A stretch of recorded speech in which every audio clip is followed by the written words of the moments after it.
સુરતના પીપલોદ વિસ્તારમાં 60 વર્ષીય કોન્ટ્રાક્ટર પર હુમલાની ઘટના સામે આવી છે।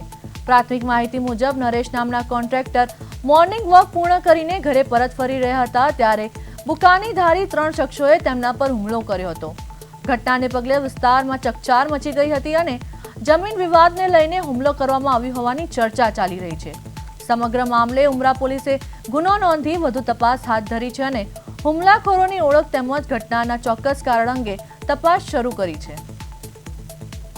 તો પીપલોદમાં કોન્ટ્રાક્ટર પર હુમલો કરવાની ઘટના બુકાનીધારી 3 શખ્સોએ કર્યો હુમલો। મોર્નિંગ વોક બાદ ઘટના બની હતી। જમીન વિવાદની દિશામાં તપાસ। ઉમેરા પોલીસે ગુનો નોંધી વધુ તપાસ હાથ ધરી।